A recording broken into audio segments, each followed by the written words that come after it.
నెల్లూరు జిల్లా ఆత్మకూరు నియోజకవర్గంలో దివంగత మాజీ మంత్రి మేకపాటి గౌతమ్ రెడ్డి 4వ వర్ధంతి వేడుకలను ఘనంగా నిర్వహించారు. ఆత్మకూరు ఎంజీఆర్ మున్సిపల్ బస్టాండ్ ఆవరణంలోని మేకపాటి గౌతమ్ రెడ్డి విగ్రహానికి పట్టణ అధ్యక్షులు నాగులపాటి ప్రతాపరెడ్డి, నియోజకవర్గ పరిశీలకులు పేర్నాటి కోటేశ్వరరెడ్డితో కలిసి వైసీపీ నాయకులు పూలమాలలు వేసి నివాళులు అర్పించారు. జోహార్ మేకపాటి గౌతమ్ రెడ్డి, జోహార్ మేకపాటి గౌతమ్ రెడ్డి అంటూ నినాదాలు చేశారు. అనంతరం బస్టాండ్ ఆవరణలో భారీ అన్నదాన కార్యక్రమాన్ని నిర్వహించారు. అదేవిధంగా నియోజకవర్గంలోని సంగం బ్యారేజ్ వద్ద ఏర్పాటు చేసిన దివంగత మంత్రి మేకపాటి గౌతమ్ రెడ్డి విగ్రహానికి పూలమాలలు వేసి వైసీపీ నాయకులు నివాళులర్పించారు. ఈ కార్యక్రమంలో నియోజకవర్గంలోని అధ్యక్షులు, ఎంపీపీలు, జెడ్పీటీసీలు, పార్టీ ముఖ్య నాయకులు పాల్గొన్నారు.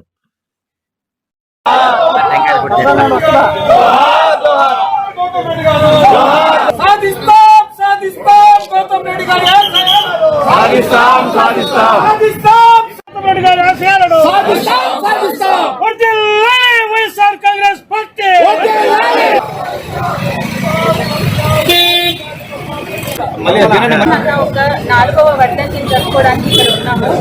ఈ రోజు మేకపాటి గౌతమ్ రెడ్డి అంటే ఆత్మకూరు ఒకటే కాదు, ఆంధ్రప్రదేశ్, తెలంగాణ ఎక్కడైనా సరే ఆయన గురించి తెలియని వాళ్ళు, ఆయన మంచితనం గురించి తెలియని వాళ్ళు లేదు అని నేను అనుకుంటున్నాను.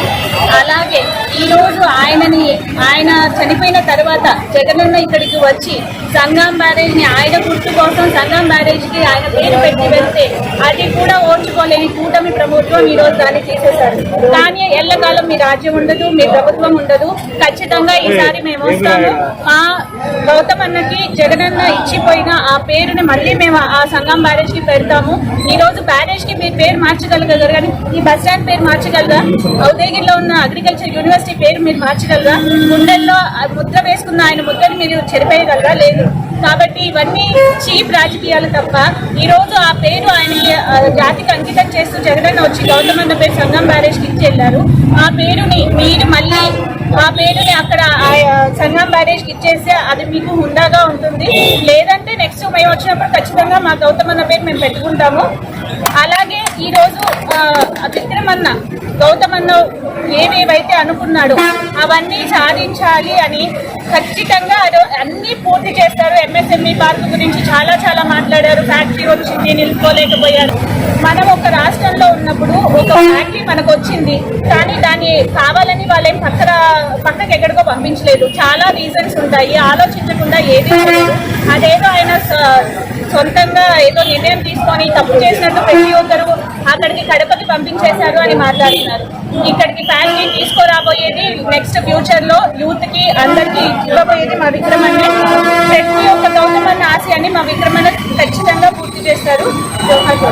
వర్ధంతి సందర్భంగా ఆయనకు ఘన నివాళులు అర్పిస్తూ ఆయన ఆత్మకు శాంతి కలగాలని, ఆయన కుటుంబ సభ్యులు మనోధైర్యంతో ఉండాలని చెప్పి భగవంతుని ప్రార్థిస్తూ, దివంగత గౌతమ్ రెడ్డి గారు ఉన్నత చదువులు విదేశాల్లో చదువుకొని యువ పారిశ్రామికవేత్తగా ఎదుగుతుంటున్నటువంటి సందర్భంలో 2009 ఎన్నికల్లో వారి తండ్రి గారైనటువంటి మేకపాటి రాజమోహన్ రెడ్డి గారు పార్లమెంటు సభ్యులుగా, నెల్లూరు పార్లమెంటు సభ్యులుగా పోటీ చేస్తే ఆ ఎన్నికలన్నింటినీ కూడా తన భుజ స్కంధాల మీద వేసుకొని ఆయన గెలుపులో కీలక పాత్ర పోషించినటువంటి వ్యక్తి మేకపాటి గౌతమ్ రెడ్డి గారు.